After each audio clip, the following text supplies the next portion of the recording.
একবার যদি আপনি পথ নির্বাচন করে থাকেন, সেই পথে অগ্রসর হতে থাকুন আর তাতে অটল থাকুন। সবসময় দৃঢ় প্রতিজ্ঞ হন। আপনি যদি কোনো পথে টিকে থাকেন আর নিরন্তর পরিশ্রম করতে থাকেন, তবেই আপনার জীবনে সাফল্য আসবে। যদি কথায় কথায় লোকে কি ভাববে, লোকে কি বলবে, একথা ভেবে নিজের সিদ্ধান্ত পাল্টান, তাহলে কখনো নিজের লক্ষ্যে পৌঁছতে পারবেন না।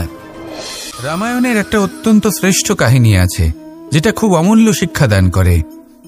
দশানন যখন ধরাশায়ী হলেন এবং মৃত্যুশয্যায় শুয়েছিলেন, ওনার শেষ নিঃশ্বাস ত্যাগের সময় শ্রীরাম লক্ষ্মণকে বললেন যে, হে লক্ষ্মণ, রাবণের কাছে যাও, ওখানে যাও, ওনার থেকে কিছু জ্ঞান অর্জন করে এসো।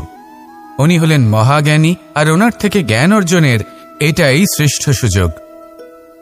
লক্ষ্মণ প্রথমে মানতে চাইলেন না, কিন্তু শ্রীরাম বোঝানোর পরে লক্ষ্মণ ওনার কাছে গেলেন, রাবণের মাথার কাছে গেলেন আর বললেন, দাদা বলেছেন আপনার থেকে জ্ঞান অর্জন করতে।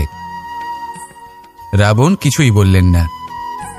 লক্ষ্মণ বললেন, আপনি তো দেখছি খুব অহংকারী, মৃত্যুশয্যায় শুয়ে আছেন, শেষ নিঃশ্বাস ত্যাগ করতে চলেছেন, আর তাও এত অহংকার। রাবণ বললেন, নিজের দাদা রামকে ডাকো। শ্রীরাম এলেন, রাবণের পায়ের কাছে এসে দাঁড়ালেন। উনি নিজের হাত জোড় করলেন আর বললেন, হে মহাপণ্ডিত রাবণ, আপনি হলেন মহাজ্ঞানী, দয়া করে আমাদের কিছু জ্ঞান প্রদান করুন। রাবণ বিনম্র চিত্তে ওনার কথা শুনলেন, খুব বিনম্র চিত্তে ক্ষমা প্রার্থনাও করলেন, আর এই সংসার একটি অত্যন্ত শ্রেষ্ঠ জ্ঞান লাভ করল। এর দ্বারা আমরা ঠিক কি শিক্ষা লাভ করি? রাম এবং লক্ষ্মণ দুজনেই ছিলেন তেজস্বী, দুজনেই ছিলেন শ্রেষ্ঠ, ছিলেন বীর, ছিলেন বলবান। কিন্তু শ্রীরামকে মর্যাদা পুরুষোত্তম বলা হয়ে থাকে, কারণ উনি বীর ছিলেন, সাহসী ছিলেন, তার সাথে একটি অত্যন্ত গুরুত্বপূর্ণ গুণ ছিল। সেই গুণ হল বিনম্রতা। এটা খুবই শ্রেষ্ঠ একটা গুণ। যদি কেউ আপনাকে কটু কথা শোনায়, তাহলে উত্তরটা আপনি বিনম্রভাবেও দিতে পারেন। এই বিনম্রতা এমন এক আবেগ যেটা দেখে মনে হবে কোমল, কিন্তু এটা ততটাই প্রবল অস্ত্র। এমন একটা অস্ত্র যা সকলকে নিরস্ত্র করে দিতে পারে। যদি আপনি সাহসী হন এবং বিনম্র হন, তাহলে আপনি বিজয়ী হবেন। যদি আপনি জ্ঞানী হন এবং বিনম্র হন, তাহলে আপনি অবশ্যই মহাজ্ঞানী হয়ে উঠবেন। তাই নিজের মনে বিনম্রতা ধরে রাখুন আর ভালোবেসে বলুন, রাধা রাধা। মানুষ জীবনে অনেক ধরনের সুখ লাভ করে, অর্থ সুখ, পরিবারের সুখ, বৈভবের সুখ। কিন্তু এমন একটা সুখ আছে যা বেশিরভাগ মানুষকে প্রভাবিত করে, কিন্তু সেই সুখ তাদের কোনো প্রয়োজনই নেই। সেটা হলো পরনিন্দা সুখ। অর্থাৎ এমন কোনো ব্যক্তিকে নিয়ে নিন্দা করা, তার প্রতি অনুচিত শব্দ প্রয়োগ করা, কারণ সেই ব্যক্তিকে আপনি পছন্দ করেন না। আর এমন অনেক মানুষ আছেন যারা এই কাজ করে খুব আনন্দ লাভ করেন, যেটা করা উচিত নয়। কারণ এতে আপনার সময়, আপনার ঊর্জা, আপনার নিজের অন্তরের ইতিবাচক শক্তি আপনি নষ্ট করে ফেলছেন। আর এই সব কিছুই আপনার প্রয়োজন আছে। যাদেরকে আপনার পছন্দ নয়, সেই ব্যক্তির বিষয়ে কথাই বলবেন না। সেই সব ব্যক্তির দিকে মনোনিবেশ করুন যাদের আপনি ভালোবাসেন। সেই সব কাজে মন দিন যেগুলো আপনার ভালো লাগে। সেই বস্তুর দিকে নজর দিন যেগুলো আপনার প্রিয়, নিজের লক্ষ্যের দিকে, এই সব কিছুর দিকে নয়। এমনটা করলে আপনার জীবনে আপনি সেই সব বস্তুর দিকে নজর দিতে পারবেন যারা প্রকৃত অর্থে আপনার জীবন আরো শ্রেষ্ঠ করে তোলে। এমনটাই করুন, জীবন আরো অনেক বেশি সুন্দর হয়ে উঠবে। আর তখন এই মন প্রসন্ন হয়ে বলবে, রাধা রাধা। আজ আমরা আবার সাফল্য আর অসফলতার বিষয়ে কথা বলবো। সফল ব্যক্তি কে হয় এবং অসফল ব্যক্তি কে হয়, এই বিষয়ে আমরা আগে অনেকবার কথা বলেছি। প্রত্যেক ব্যক্তি সাফল্য লাভ করতে চান, কিন্তু প্রত্যেক ব্যক্তি সাফল্য লাভের এই কাজে সফল হতে পারেন না। এবার এটা কেন হয়, এর পেছনে কারণটা কি? কারণ হলো ভয়। সফল ব্যক্তি হলেন তিনি যিনি নিজের সিদ্ধান্ত দ্বারা এই সমস্ত সংসারকে বদলে দিয়ে থাকেন, এবং অসফল ব্যক্তি হলেন তিনি যিনি এই সংসারকে দেখে এর বিষয়ে ভেবে নিজের সিদ্ধান্ত বদলে ফেলেন। প্রয়োজন হলো নিজের লক্ষ্যের বিষয়ে ভেবে দেখার, পথের বিষয়ে ভেবে দেখার। একবার যদি আপনি পথ নির্বাচন করে থাকেন, সেই পথে অগ্রসর হতে থাকুন আর তাতে অটল থাকুন। সবসময় দৃঢ় প্রতিজ্ঞ হন। আপনি যদি কোনো পথে টিকে থাকেন আর নিরন্তর পরিশ্রম করতে থাকেন, তবেই আপনার জীবনে সাফল্য আসবে। যদি কথায় কথায় লোকে কি ভাববে, লোকে কি বলবে, এ কথা ভেবে নিজের সিদ্ধান্ত পাল্টান, তাহলে কখনো নিজের লক্ষ্যে পৌঁছতে পারবেন না। আসুন আমার সাথে ভালোবেসে বলুন, রাধা রাধা। মানুষের 6টি বড় শত্রু রয়েছে, আর এরা অন্য কোথাও নয়, বরং মানুষের অন্তরেই বাস করে। এই 6টি শত্রু হল কাম, ক্রোধ, মোহ, লোভ, ঈর্ষা আর অহংকার। কিন্তু এরা কি চিরকাল আপনার শত্রু হিসেবেই থেকে যায়? এদেরকে নিজের বন্ধু করে তোলা কি সম্ভব নয়? ভেবে দেখুন না। এবার যদি কথা বলি কাম নিয়ে, অর্থাৎ কামনা করা, তাহলে মানুষ যদি জীবনে কামনা করতে থাকে তাহলে সন্তোষের অনুভূতি লাভ করতে পারে না। কিন্তু এই কামনাই মানুষের বন্ধু হয়ে উঠতে পারে। কিভাবে? ধরুন, যদি মানুষ ভাবে আমি আরো অনেক বেশি শ্রেষ্ঠ ব্যক্তি হয়ে উঠতে চাই, আর তার জন্য কর্ম করে, পরিশ্রম করে, তাহলে ভবিষ্যতে গিয়ে শ্রেষ্ঠ ব্যক্তি হয়ে উঠতে পারে কামনার কারণে। অর্থাৎ এই কামনাই ওর বন্ধু হয়ে ওঠে। কিন্তু ধরুন, কোনো মানুষ যদি চায় সে শ্রেষ্ঠ ব্যক্তি হয়ে উঠবে, কিন্তু তার জন্য না কোনো কর্ম করছেন আর না কোনো পরিশ্রম করছেন, আর অধর্মের পথে চলতে শুরু করে দেন, তাহলে এই কামনাই তার শত্রু হয়ে উঠতে পারে। এবার যদি এই কামনাকে নিজের বন্ধু করে তুলতে হয়, তাহলে নিজের নির্বাচনে বিচক্ষণ হতে হবে, নিজের মস্তিষ্কের ওপর নিয়ন্ত্রণ রাখতে শিখতে হবে।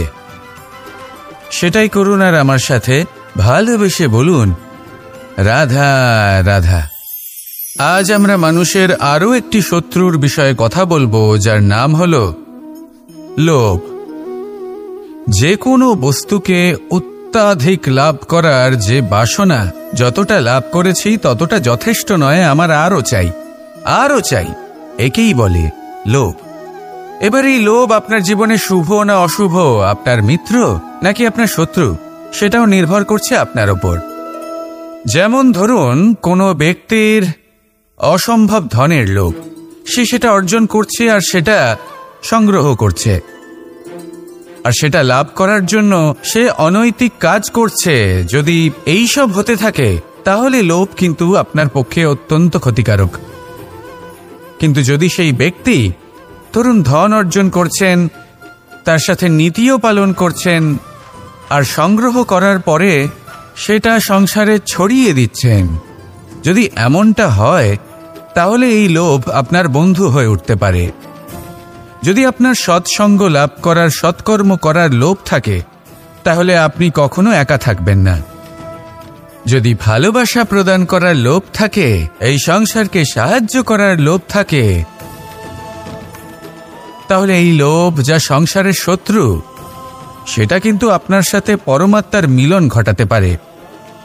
এবার এই লোভকে নিজের মিত্র করে তুলবেন নাকি শত্রু করে তুলবেন, সেই সিদ্ধান্ত আপনারই। আসুন আমার সাথে ভালোবেসে বলুন, রাধা রাধা। একটি সোনার মুদ্রা নিন, সেটা জলে ফেলে দিন, তারপর তুলে নিন, সেটা মাটিতে ফেলে দিন, আবার তুলে নিন, কাদায় ফেলে দিন, আবার তুলে নিয়ে হাতুড়ি দিয়ে তার উপর প্রহার করুন। তারপরেও সেই সোনার মুদ্রার মূল্য সেটাই থাকে যা আগে ছিল, তাই না? এটা হলো উদাহরণ সংসারের সেই প্রত্যেকটা জীবের জন্য, প্রত্যেকটা মানুষের জন্য। কখনো কখনো জীবনে সাফল্যের বদলে আমরা বিফলতা পাই। যতটা আশা করেছিলাম ততটা শ্রেষ্ঠ কর্ম করতে পারি না। কখনো বা আমরা ভুল করে ফেলি, কখনো আমরা অনুচিত কর্ম করে ফেলি, কখনো সংসার আমাদের বুঝতে পারে না। তার পরিণামস্বরূপ এই সংসার আমাদের নিন্দা করে, আমাদের উপেক্ষা করে, আমাদের বিষয়ে কটু কথা বলে, কখনো সামনাসামনি বা কখনো পেছনে। সংসার এমন একটা আচরণ করে যেন আমাদের সাথে কথা বলাটাই একটা বিশাল অপরাধ। এবার সেক্ষেত্রে কি করা উচিত?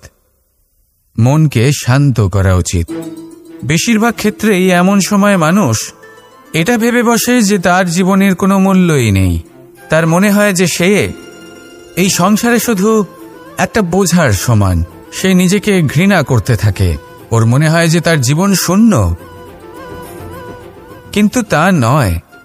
আপনি সোনার মুদ্রার মতো। যদি আপনার মধ্যে সেই গুণ থাকে, আপনি শ্রেষ্ঠ কর্ম করেন, আপনার মধ্যে সেই বিদ্যা থাকে, আপনি নিরন্তর প্রয়াস করেন, সৎকর্মের পথে এগোতে থাকেন, তাহলে আপনার নিজের যে মূল্য তৈরি হয় সেটা কোনো পরিস্থিতিতে কোনো ব্যক্তি আপনার থেকে কেড়ে নিতে পারবে না। শুধু নিজে ভেঙে পড়বেন না। এটা ভাবুন, যে সম্মান আপনি হারিয়েছেন সেটা আপনি কিভাবে ফিরে পেতে পারেন, তার জন্য কি করতে হবে। যে ধন আপনি হারিয়েছেন সেটা পেতে হবে কিভাবে, তার জন্য কি কি করতে হবে। শান্ত মনে সবটা ভেবে দেখুন, সিদ্ধান্ত নিন এবং অগ্রসর হন। আপনি এই সংসারের কাছে তেমনই হয়ে উঠবেন যেমন আপনার কর্ম হবে। যদি তা শ্রেষ্ঠ হয়, সবাই তাই ভাববে। আসুন আমার সাথে ভালোবেসে বলুন, রাধা রাধা। সূর্য এই সংসারকে আলো প্রদান করে। সূর্যের মনে যদি নিজের তেজের জন্য অহংকার জন্ম নেয়, তখন তার অহংকার ভঙ্গ করে মেঘ। সূর্যের আলো পূর্ণরূপে ঢেকে দেয়।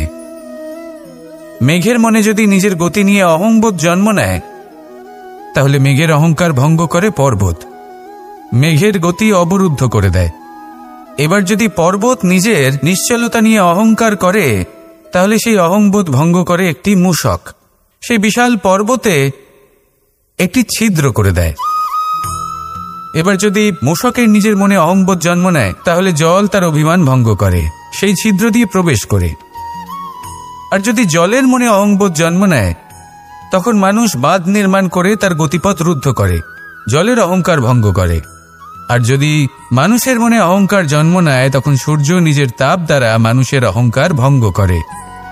এই সংসারে অহংকার প্রদর্শন করার কোনো প্রয়োজন নেই। আমাদের সবার মধ্যেই কিছু বিশেষ গুণ আছে, আর সবার মধ্যে কোনো না কোনো দোষও আছে। এই প্রকৃতি আমাদের কি শিক্ষা দেয়? কেউ একে অপরের সাথে লড়াই করে না, একে অপরের জন্য বাধা সৃষ্টি করে না, শুধু নিজের কর্ম করে। সূর্য নিজের প্রকাশ দ্বারা বনস্পতি এবং গাছপালাকে জন্ম দেয়। মেঘ বর্ষা সৃষ্টি করে লুপ্ত হয়ে যায়, আবার নির্মিত হয়। পর্বতের সেই নিশ্চলতা সেই বর্ষাকে একটা দিশা প্রদান করে, আর তারপরে তা ধারা হয়ে প্রবাহিত হয়ে যায়। এইসব কি? এইসব একটা সম্পর্ক, একটা চক্রের মতো। সবাই একসাথে নিজের কর্ম করে, তাই এই চক্র আবর্তিত হয়। এটা আমাদেরও করতে হবে। একসাথে মিলে কাজ করতে হবে। কারোর জন্য বাধা হয়ে উঠলে হবে না, কাউকে ছোট মনে করলে হবে না। এটাই করতে থাকুন। সবাই মিলেমিশে কর্ম করুন। প্রকৃতি আমাদের এই শিক্ষাই দেয়। আসুন আমার সাথে ভালোবেসে বলুন, রাধা রাধা। এই সংসার বলে যে কৃষ্ণ হলো মহাযোগী। কেউ বলে যে কৃষ্ণ হলো সাংখ্যযোগের প্রবর্তক, কেউ বলে ভক্তিযোগের, কেউ বলে জ্ঞান যোগের, কেউ কেউ এটা মনে করেন যে অষ্টাঙ্গ যোগের প্রভু হলাম আমি। কিন্তু এই যোগ আসলে কি? যোগ বিষয়টাকে বোঝা খুব একটা কঠিন নয়, কিন্তু সেই যোগকে নিজের যাপনের অংশ করে তোলা হলো অত্যন্ত কঠিন, আর তার জন্য প্রয়োজন অভ্যাস। যোগ শব্দটার অর্থ হলো যুক্ত করা, আর এটা আমি ছোটবেলায় শিখেছিলাম। যখন আমার মাখন খেতে ইচ্ছে করত, আর মা মাখনের সেই হাঁড়িটা ওপরে টাঙিয়ে রাখতেন, তখন আমরা ভাবতাম যে অত দূরে পৌঁছবো কি করে। তখন আমরা যোগের বিষয়ে জানতে পারলাম, আর তখন জানতে পারলাম যে সবথেকে গুরুত্বপূর্ণ যোগ আসলে কি? সহযোগিতা, সাহায্য। আমরা সব সখারা একসাথে জড়ো হতাম, একে অপরের পিঠের ওপর উঠে দাঁড়াতাম, আর তারপর আমরা ওই মাখনের হাড়ির কাছে পৌঁছতে পারতাম, আর তারপর আমরা সবাই মিলে সেই মাখন ভাগ করে খেতাম। সহযোগিতা, এটা অত্যন্ত গুরুত্বপূর্ণ। পাণ্ডবরাও মহাভারতে এটাই করেছিলেন। ওনাদের সাথেও কেউ ছিল না। একে অপরকে সাহায্য করে ওনারা অনেক বীরদের একত্রিত করেছিলেন। তারপর অবশেষে মহাভারতের এই মহাযুদ্ধে ওনারা জয়লাভ করেছিলেন। রামায়ণে রাম এবং লক্ষ্মণের সাথে কেউ ছিল না। সহযোগিতার মাধ্যমে ওনারা ভাল্লুক আর বানর সেনাকে একত্রিত করেছিলেন, আর এই সংসারের সব থেকে প্রবল রাক্ষস রাবণকে বধ করেছিলেন। মনে রাখবেন, একসাথে মিলে যদি আপনারা কর্ম করতে শেখেন, তাহলে এই সংসারে এমন কিছুই নেই যেটা আপনি অর্জন করতে পারবেন না। আসুন আমার সাথে ভালোবেসে বলুন, রাধা রাধা। এই সংসারে প্রত্যেকটা জিনিসের নিজস্ব একটা বিশেষত্ব আছে, আর তার বিশেষত্বর জন্যই তাকে বিশেষ গুরুত্ব দেওয়া হয়। যদি কথা বলি অস্ত্রের, যেমন তরোয়াল। তরোয়াল নির্মাণ করা হয়েছে রক্ষার জন্য। কত তাড়াতাড়ি সে সামনে উপস্থিত শত্রুকে নিধন করতে পারে। এবার এই তরোয়ালের কোন গুণটা দেখা প্রয়োজন? সেটার ধার। সেই বস্তুটি নয় যার মধ্যে এই তরোয়াল রাখা হয়। সেইভাবেই যদি আমি কথা বলি বানের, তাহলে এটা প্রয়োজনীয় নয় যে সেই বান কতটা তীক্ষ্ণ, কতটা বলশালী। এটা দেখা প্রয়োজন যে তার আকারটা কেমন। সে কি বাতাস ভেদ করে নিজের লক্ষ্যে পৌঁছতে পারবে? সেটা বেশি গুরুত্বপূর্ণ। সেই জায়গাটা নয় যেখানে সেই বান রাখা হয়।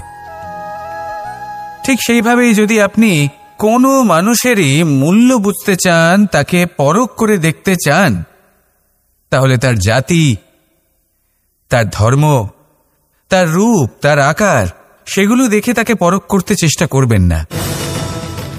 তাকে পরখ এই সব কিছুর ভিত্তিতে করবেন না। তার স্বভাবটা দেখুন, তার গুণ দেখুন, তার প্রতিভা দেখুন, তার কর্ম দেখুন, কারণ এটাই সেই ব্যক্তির আসল পরিচয়। এটাই হলো তার অস্তিত্ব। যখনই আপনি কোনো নর্তককে শ্রেষ্ঠ নৃত্য প্রদর্শন করতে দেখেন, তখন আপনি কিন্তু এটা ভাবেন না যে সে কোথা থেকে এসেছে, সে কি খায়, ওর বন্ধু বান্ধব কারা। আপনি তার নৃত্য দেখেন, ওর শিল্প দেখেন, সেটারই প্রশংসা করেন, সেটাকেই সম্মান করেন। সেইভাবে এই সংসারে সকলকে সম্মান করুন, আর এই সম্মানের আধার হওয়া উচিত তার গুণ, তার স্বভাব, তার কর্ম, তার রূপ আর তার বেশভূষা নয়। আসুন আমার সাথে ভালোবেসে বলুন, রাধা রাধা। সবাই বলেন যে জীবনে কাদের সঙ্গ লাভ করছি সেটা খুব গুরুত্বপূর্ণ। এক ঝুড়ি ফলের মধ্যে যদি একটা পচা ফল আপনি রেখে দেন, তাহলে আস্তে আস্তে সমস্ত ফল পচে যায়। সেই জন্য কথায় আছে যে কুসঙ্গ থেকে দূরে থাকো। কিন্তু কি করা যায়? এই সংসার খুবই ছোট। যেখানে আমরা কাজ করি, যেখানে আমরা থাকি, যে পথে আমরা আসা যাওয়া করে থাকি, যে পথে আমরা ভ্রমণ করি, সেখানে এমন অনেক সংখ্যক ব্যক্তি থাকেন যাকে দেখে আমরা মনে করি যে এদের থেকে দূরে থাকতে হবে। তখন আমরা কি করতে পারি? তাদের কি আমরা পরিত্যাগ করব? তাহলে এই সংসারে এমন অনেক মানুষ আছেন, তাহলে কি সংসারই পরিত্যাগ করব? না, সেই ফলের মতন হবেন না যারা একটি পচা ফলের উপস্থিতির জন্য নিজেরাও নষ্ট হয়ে যান। বরং হয়ে উঠুন চন্দন বৃক্ষের মতন, যেটা আসলে সাপেদের বাসস্থান, যেখানে অনেক সংখ্যক অত্যন্ত ভয়ানক বিষধর সাপ থাকে। তারপরেও এই চন্দন, সে কিন্তু নিজের শ্রেষ্ঠত্ব হারায় না। এর মূল্য কিন্তু সেই একই থাকে। মনে রাখবেন, এই সংসারে নিজের সঙ্গ বদলানোর পূর্বে নিজেকে বদলান। নিজেকে কিছুটা এমন ভাবে গড়ে তুলুন যে কেউ আসুক না কেন, সে যেন আপনাকে বিভ্রান্ত বা দূষিত না করতে পারে। আসুন আমার সাথে ভালোবেসে বলুন, রাধা রাধা। নিজের নিজের অভিজ্ঞতাগুলো দেখে, তার পরিণাম দেখে প্রত্যেক মানুষের মনে একটা ধারণা জন্ম নেয়। প্রজন্মের পর প্রজন্ম যখন অগ্রসর হতে থাকে, এই ধারণাগুলোই কারণ হয়ে ওঠে যা মানুষের জীবনে তার শুভর, অশুভর, লাভের, ক্ষতির এই সব কিছুর আধার হয়ে ওঠে। যেমন ধরুন আপনি কোথাও যাচ্ছেন আর পথে বেড়াল রাস্তা পার করে গেল, সেটা অশুভ বলা হয়। কেউ হাঁচলে গাছ থামিয়ে দেওয়া হয়। বলা হয় যখন আপনি কোনো শুভ কাজ করতে যাবেন তখন মিষ্টি খেয়ে যাবেন, কাজ সফল হবে। যদি কোনো ব্যক্তি অনুচিত কথা বলে দেন তার মানে অনুচিত কিছুই ঘটবে, আদি ইত্যাদি এরকম অনেক সংখ্যক ধারণা আছে। কিন্তু সবকিছু যদি এরকমই হতো তাহলে প্রত্যেক মানুষ নিজের কথা দ্বারা নিজের বা অন্য কারোর জীবন স্বর্গতুল্য করে তুলত, নয়তো নরকে পরিণত করত। কিন্তু এরম কি আদৌ হয়? না। কারণ এই সব ধারণা, এই সব কিছু এর উৎস হলো মানুষের মন, তার মস্তিষ্ক।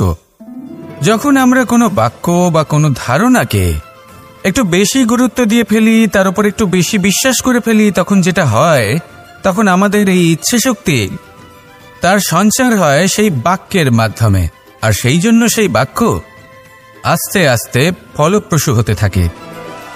এটা হলো মানুষের মনের শক্তি, তার মস্তিষ্কের শক্তি। এটা কখনো ভুলে যাবেন না।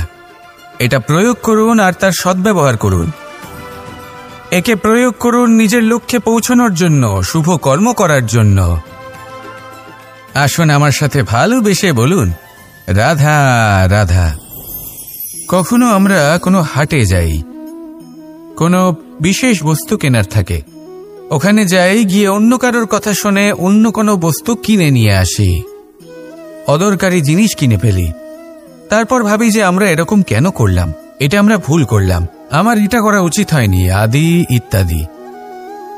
মানুষ যখন জীবনে এমনই সিদ্ধান্ত নিয়ে বসে, এমন নির্বাচন করে, তখন সেই সিদ্ধান্ত নিশ্চিত রূপে তার ভবিষ্যতের জন্য অত্যন্ত গুরুত্বপূর্ণ হয়। কিন্তু যদি আপনি কোনো অনুচিত চয়ন করে ফেলেন তাহলে মন খারাপ করবেন না, সেই গ্লানিবোধ নিয়ে কষ্ট পাবেন না, সামনে অগ্রসর হতে থাকুন। কারণ এই অনুচিত নির্বাচন আপনাকে উচিতভাবে জীবনযাপনের পথ দেখাতে পারে। এবার যদি আমি আপনাকে বলি যে আপনি আগুনে হাত দিন, সেটা কি আপনি করবেন? করবেন না। কেন? কারণ জীবনে কোনো না কোনো দিন আপনি একটা ভুল নির্বাচন করে আগুনে হাত দিয়েছিলেন, তারপরে আপনি শিক্ষা পেয়েছিলেন যে আমি জীবনে আর কোনোদিন আগুনে আর কিছুতেই হাত দেব না। এই জীবনও ঠিক সেরকমই। জীবনের সেই সব অধ্যায়, সেই সব সময় যা ব্যর্থ হয়েছে, সেটা নিয়ে ভেবে সময় নষ্ট করবেন না। সেটা থেকে যে শিক্ষা পেয়েছেন সেটা মনে রাখুন, আর যে অধ্যায় বাকি রয়েছে, যে সময় বাকি রয়েছে, তাতে কিভাবে সফল হওয়া সম্ভব সেই বিষয়ে ভাবুন। আর আমার সাথে ভালোবেসে বলুন, রাধা রাধা। ধনের দ্বারা আমরা সব কিছু লাভ করতে পারি না। জাগতিক স্বাচ্ছন্দ্য আমরা লাভ করতে পারি, কিন্তু সুখ লাভ করতে পারবো না। সুখের উপকরণ আমরা লাভ করতে পারি, কিন্তু সুখের অনুভূতি লাভ করতে পারবো না। আনন্দ, সন্তোষ, প্রসন্নতা এগুলো ধন দ্বারা লাভ করা যায় না। কিন্তু হ্যাঁ, আনন্দ, সন্তোষ আর প্রসন্নতার সাথে যদি কোনো কাজ করেন তাহলে অবশ্যই ধন লাভ করবেন। আমাদের জীবনে গুরুজনেরা, জ্ঞানী মানুষজন সবসময় একটা কথা বলেন, ধৈর্য ধরো। শুধুমাত্র দুটো শব্দ, কিন্তু কতটা বিশাল সেটা বোঝার চেষ্টা করুন। ছোট একটা অস্ত্র হাতে নিন এবং একটা বিশাল পর্বতে নিরন্তর প্রহার করতে থাকুন, ধৈর্য ধরে সেই কাজ করতে থাকুন। এমন একদিন আসবে এই বিশাল পর্বতে আপনি একটা পথ তৈরি করবেন। কোনো ধনুর্ধর যখন নিজের বিদ্যা অর্জন করেন তখন তাকেও ধৈর্য ধরতে হয়, তার নিজেকে সময় দিতে হয়, তবেই সে ধনুর্বিদ্যা শিখতে পারে। সেইভাবে আমাদের জীবনেও ধৈর্য ধরার খুব প্রয়োজন। পরিবারে ধৈর্য রাখতে পারলে তাহলে আস্তে আস্তে দেখবেন প্রেম বৃদ্ধি পাচ্ছে। সমাজে যদি ধৈর্য রাখতে পারেন তাহলে আস্তে আস্তে এই সমাজ আপনাকে সম্মান করবে। যদি নিজের জীবনে ধৈর্য রাখতে পারেন তাহলে নিজে থেকেই আত্মবিশ্বাস বাড়বে, নিজের বিকাশ হবে। জীবনে সবই সম্ভব যদি ধৈর্য রাখতে পারেন। হয়তো আস্তে আস্তে হবে, কিন্তু হবে অবশ্যই। শুধু ধৈর্য রাখুন। কারণ ধৈর্যই সব থেকে বড় পুঁজি। আসুন আর আমার সাথে ভালোবেসে বলুন, রাধা রাধা। মানুষ নিজের জীবনে সেই সব কিছু লাভ করতে পারে যা সে কামনা করে। শুধু প্রয়োজন হলো ইচ্ছে এবং সিদ্ধান্তের। এবারে ইচ্ছে আসলে কি? সেটা হলো এই মনে প্রকট হওয়া একটি ভাবনা, একটি আবেগ। শুধু তা দিয়ে কিছুই হয় না। যখন সেই ইচ্ছের সাথে দৃঢ় প্রতিজ্ঞা জুড়ে যায়, তখন বিষয়টা এগোতে থাকে। একটা উদাহরণ দিই, ধরুন আপনি মরুভূমিতে আছেন এবং আপনি মধুর জল পান করতে চান। এটা হলো শুধুমাত্র আপনার মনের একটি ইচ্ছে। যখন এই ইচ্ছের সাথে সিদ্ধান্ত জুড়ে যায়, তখন আপনি সেই মরুভূমিতে গর্ত খুঁড়তে চেষ্টা করেন। আর যখন এই সিদ্ধান্তের সাথে নিষ্ঠা জড়িত হয়, তখন আপনাকে সেই জল লাভ করার থেকে কেউ বাধা দিতে পারে না। ইতিহাস এটার সাক্ষী। যিনি নিশ্চিত করেছেন, তিনি সেই সব কিছু লাভ করেছেন যা তিনি লাভ করতে চেয়েছেন। সেই জন্য ইচ্ছে থাকা খুব দরকার, কিন্তু তাকে সিদ্ধান্তের সাথে জুড়ে নিন। সিদ্ধান্তকে নিশ্চিত করে ফেলুন, সব কিছু লাভ করবেন। আর তখন এই মন প্রসন্ন হয়ে বলবে, রাধা রাধা। মানুষ শুধুমাত্র দুই ধরনের ব্যক্তির সামনেই নত হন। একজন হলেন তিনি যাকে তিনি সম্মান করেন, আর আরেকজন যাকে তিনি ভয় পান। এবার কোনো ব্যক্তি যদি আপনার সামনে নত হন, তাহলে তার পেছনের কারণ কি? আপনার প্রতি সম্মান নাকি আপনার প্রতি ভয়? সেটা আপনাকেই বুঝতে হবে। যদি আপনি এমন মনে করেন যে তাতে কি যায় আসে, ভয় হোক বা সম্মান, কেউ আমার সামনে নত তো হচ্ছেন, যদি এটা আপনার চিন্তা ভাবনা হয়, তাহলে আপনাকে মনে করিয়ে দিই, এই সময় বদলাতে বেশি সময় লাগে না। আজ যে ব্যক্তি আপনাকে দেখে ভয় পাচ্ছে, কাল এই ভয়ের সমাপ্তিও ঘটতে পারে। আবার এমনও হতে পারে যে তার কাছে অত্যধিক শক্তি চলে এলো। অনেক কিছুই হতে পারে। তাই মনে রাখবেন, যে মাথা ভয়ের কারণে নত হয়, তার সময় এলে সবার আগে বিরোধিতা করতে পারে। আর যে মাথা সম্মানের কারণে নত হয়, আপনার জন্য নিজের শিরচ্ছেদও সে করতে পারে। তাই সকলকে আপন করে নিন, কিন্তু ভয় প্রয়োগ করে নয়। কর্ম করুন এবং সম্মান অর্জন করুন। শুধু এটাই করুন আর আমার সাথে ভালোবেসে বলুন, রাধা রাধা। ধন মানুষের জীবনের সবথেকে বড় প্রয়োজনীয়তা। সেই অস্ত্র যার দ্বারা মানুষের জীবনের অনেক সংকট দূর করে দেওয়া যেতে পারে। সেই মাধ্যম যার দ্বারা সংসারের সমস্ত জাগতিক সুখ স্বাচ্ছন্দ্য লাভ করা যেতে পারে। কিন্তু ধনের দ্বারা আমরা সব কিছু লাভ করতে পারি না। জাগতিক স্বাচ্ছন্দ্য আমরা লাভ করতে পারি, কিন্তু সুখ লাভ করতে পারবো না। সুখের উপকরণ আমরা লাভ করতে পারি, কিন্তু সুখের অনুভূতি লাভ করতে পারবো না। আনন্দ, সন্তোষ, প্রসন্নতা এগুলো ধন দ্বারা লাভ করা যায় না। কিন্তু হ্যাঁ, আনন্দ, সন্তোষ আর প্রসন্নতার সাথে যদি কোনো কাজ করেন, তাহলে অবশ্যই ধন লাভ করবেন। তাহলে আসুন আর এই প্রসন্নতার সাথে বলুন, রাধা রাধা। এই সংসারের সব থেকে বড় সুখ কি? কেউ বলবেন নিজের লক্ষ্য প্রাপ্ত করা, কেউ বলবেন ধন উপার্জন করা, কেউ বলবেন নিদ্রাই সব থেকে বড় সুখ, কেউ বলবেন রাজ্য লাভ করা, আবার কেউ বলবেন মাতার হাত থেকে খাবার খাওয়া, আদি ইত্যাদি। কিন্তু যদি সত্যি কথা বলি, এই সংসারের সব থেকে বড় সুখ হলো সেবা করা। কখনো কাউকে সেবা করে দেখুন। এই সেবা দ্বারা অন্য কোনো মানুষের আশীর্বাদ লাভ করাতেই সুখ রয়েছে। আপনার সেবা ভাব দ্বারা যখন কোনো মানুষ নিজের অন্তরাত্মা থেকে আপনাকে আশীর্বাদ করে, তার থেকে বড় সুখ আর কিছুই নেই।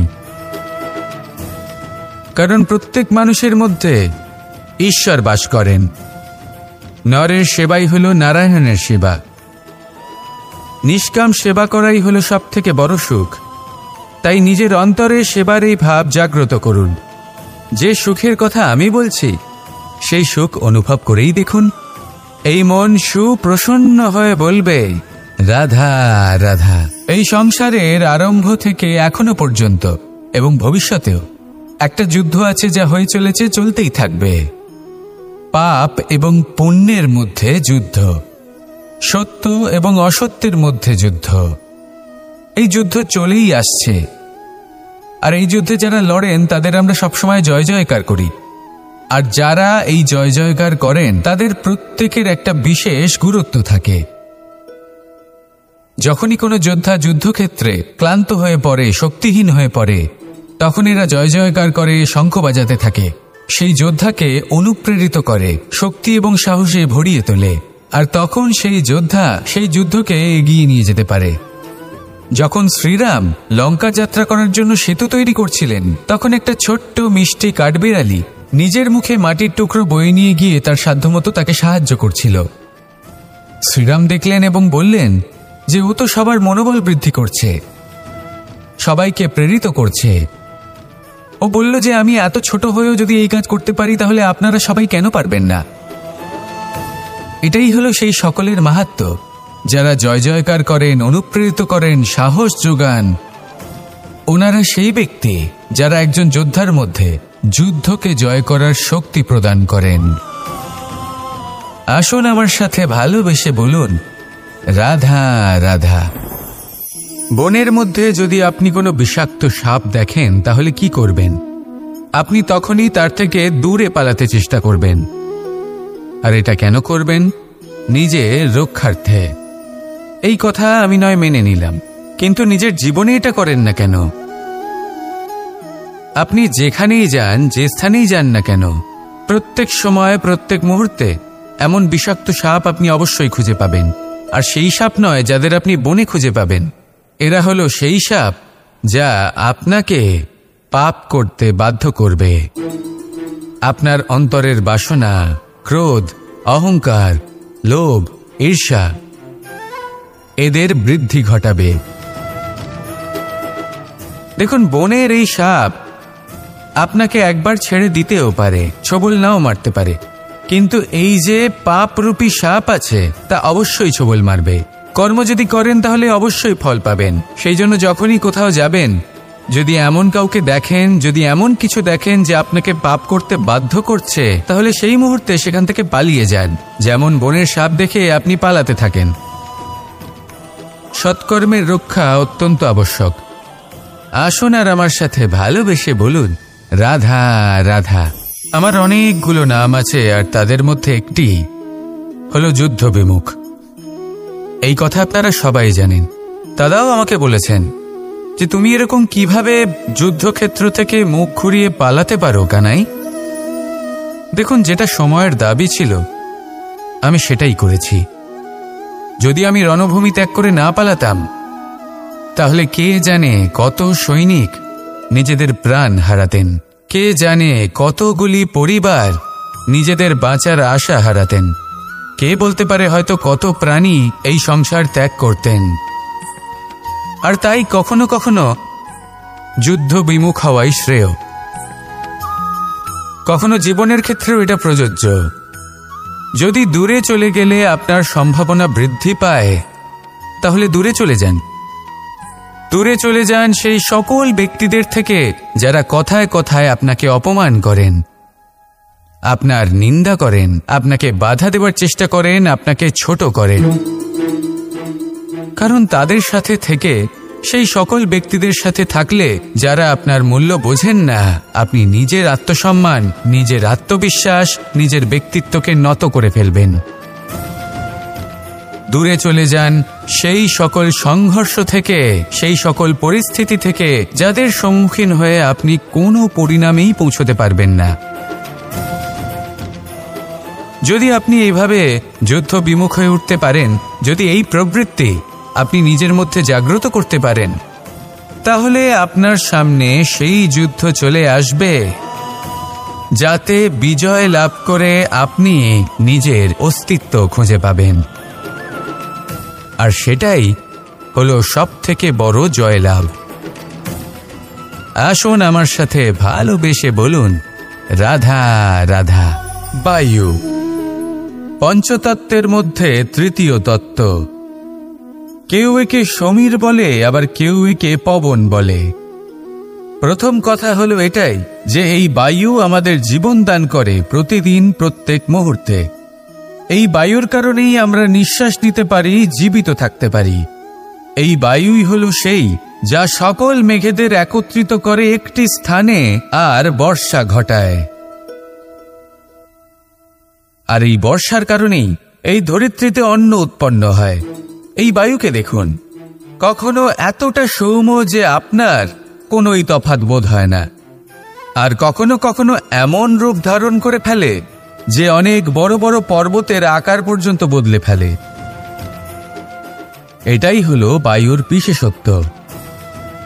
বায়ু শেখায় যে সময়ের সাথে সাথে বইতে থাকো, সকলকে জীবন দান করো, সকলকে সাহায্য করো, কিন্তু যখন বিপদ সামনে আসবে তখন দৃঢ় হয়ে সম্মুখীন হও। বাধা অনুযায়ী নিজেকে গড়ে নিতে হবে, আর কখন কতটা কঠোর হতে হবে আর কখন কতটা সৌম্য হতে হবে এটা বায়ুকে দেখে শিখুন। আর আমার সাথে ভালোবেসে বলুন, রাধা রাধা। যখন সূর্যের অত্যাধিক তাপের কারণে এই ধরিত্রী শুষ্ক হয়ে যায়, তখন প্রতিবিম্ব আমরা এইভাবে দেখতে পাই। আমরা কোথাও দূরে তাকালে আমাদের মনে হয় সেখানে জল রয়েছে। আমরা যখনই কাছে গিয়ে দেখি তখন দেখি যে সেখানে জলই নেই। তারপর যেই আমরা পেছনে ফিরে তাকাই, আমরা দেখি যেখান থেকে আমরা এসেছি সেখানে জল পড়ে রয়েছে। এবার এই যে মরুতৃষ্ণা, তা কিন্তু শুধুই ভূমিতে নয়, আমাদের ভাবনা চিন্তার সাথেও এটাই হয়ে থাকে, অনেক সময় হয়ে থাকে। যে ব্যক্তি জল লাভ করার আশায় বসে থাকে সে কখনোই জল লাভ করতে পারে না, কিন্তু যে ব্যক্তি জল লাভ করার আশায় নিরন্তর পরিশ্রম করতে থাকে, ঘাম ঝরায়, সেই ব্যক্তি কোনো মরুভূমিতেও জল লাভ অবশ্যই করে। জীবনে যদি আমরা বড় কিছু লাভ করতে চাই তাহলে নিরন্তর পরিশ্রম করতেই হবে। পরিশ্রমের এই মনোভাব অত্যন্ত গুরুত্বপূর্ণ। এই মনোভাব আর দৃষ্টিভঙ্গি এ হলো অন্তরের গুণ। রূপ এবং প্রসাধন এগুলি হলো বাহ্যিক আবরণ। যে ব্যক্তি রূপের কারণে আপনাকে ভালোবাসে তা প্রকৃত ভালোবাসা নয়, কিন্তু যে ব্যক্তি আপনার আবেগ এবং মানসিকতার জন্য আপনাকে ভালোবাসে তাই হলো প্রকৃত ভালোবাসা। তাহলে এই কথাটা মনে রাখুন আর আমার সাথে ভালোবেসে বলুন, রাধা রাধা। কোনো এক সময়ের ঘটনা এটা। মা এবং বাবা হাটে গিয়েছিলেন, তখন আমি আর দাদা গিয়েছিলাম গরু চড়াতে। আমরা বাড়ি ফিরে এলাম, আর মা সেই সময় একটা কাজ করতেন। যখনই হাটে যেতেন দরজা তালা বন্ধ করে যেতেন। উনি খুব ভালো করে জানতেন যে যদি ওনার এই মাখন চোর সঠিক সময় পৌঁছে যায় তাহলে এক ফোঁটাও মাখন আর অবশিষ্ট থাকবে না। এবার ঘটনা কিছুটা এরকম হলো যে মা আর বাবা মাঝে মাঝে হাটে যেতেন, তাই মাঝে মাঝেই দরজা তালা বন্ধ করতে হতো। যখন মা আর বাবা ফিরে এলেন তখন বাবা ভুলে গিয়েছিলেন যে এই চাবির গোছা থেকে ঠিক কোন চাবিটা দরজার তালা খোলার জন্য উপযোগী। উনি চেষ্টা করতে শুরু করে দিলেন। একটার পর একটা চাবি দিয়ে উনি চেষ্টা করতে থাকলেন, কিন্তু সেই দরজার তালা তো খুলতেই চাইছিল না। ওনার মাথা থেকে ঘাম পড়তে শুরু করলো। তখন মা বললেন যে তালা ভেঙে দেওয়া যাক। মা চলে গেলেন, আর বাবা বললেন, না না দাঁড়াও, আর কিছু চাবি বাকি আছে, এটা হয়তো খুলতে পারবো। মা হাতুড়ি নিয়ে চলে এলেন সেই তালা ভাঙার জন্য, আর তখনই বাবা শেষ চাবিটা প্রয়োগ করলেন আর দরজার তালা খুলে গেল। যদি উনি চেষ্টা না করতেন তাহলে এই তালাটাও ভেঙে যেত আর চাবিটাও নষ্ট হয়ে যেত, ঠিক কিনা? এবার এই ঘটনাটা আমি দেখেছিলাম, আর আমার মনে হলো যে কখনো কখনো এই চাবির গোছার মধ্যে থেকে শেষ চাবিটাও কিন্তু জীবনের দরজা খুলে দিতে পারে। সেজন্য আপনি যদি জীবনে সাফল্য লাভ করতে চেষ্টা করেন, নিজের লক্ষ্যে পৌঁছতে চান, তাহলে হার মানবেন না। হয়তো দেখবেন আপনার পরবর্তী প্রচেষ্টা বা এই অন্তিম প্রচেষ্টা আপনাকে সাফল্যের পথে নিয়ে গেল। তাই নিরন্তর প্রচেষ্টা করতে থাকুন, জীবনে সাফল্য লাভ করুন, আর আমার সাথে ভালোবেসে বলুন, রাধা রাধা। কোকিলের ডাক শুনে আমার মন প্রফুল্ল হয়ে ওঠে। কোকিল হলো আমার অত্যন্ত প্রিয়। এরকমই আরো একটা পাখি আছে, কাক। একদিকে কাক, অন্যদিকে কোকিল। এদের মধ্যে বেশি পার্থক্য নেই, কিন্তু কোকিলের কণ্ঠ শুনে সবার মন প্রফুল্ল হয়ে ওঠে। কোকিল যখন সামনে আসে তখন মন শান্ত হয়ে যায়, যখন কাক সামনে আসে তখন মানুষ দূরে পালিয়ে যায়। এমন কেন হয়? কারণ হলো বাণী। কোকিলের বাণী অত্যন্ত মিষ্টি, অত্যন্ত মধুর। সেখানেই কাকের বাণী অত্যন্ত কর্কশ শোনায়, আর কর্কশ বাণী শোনা কেউ পছন্দ করেন না। আপনি নিজেকে জিজ্ঞেস করুন, কোনো ব্যক্তি আপনার সাথে কথা বললে তার বাণী মধুর হলে আপনার ভালো লাগে, আর যদি কর্কশ হয় তার থেকে দূরে চলে যেতে ইচ্ছে করে।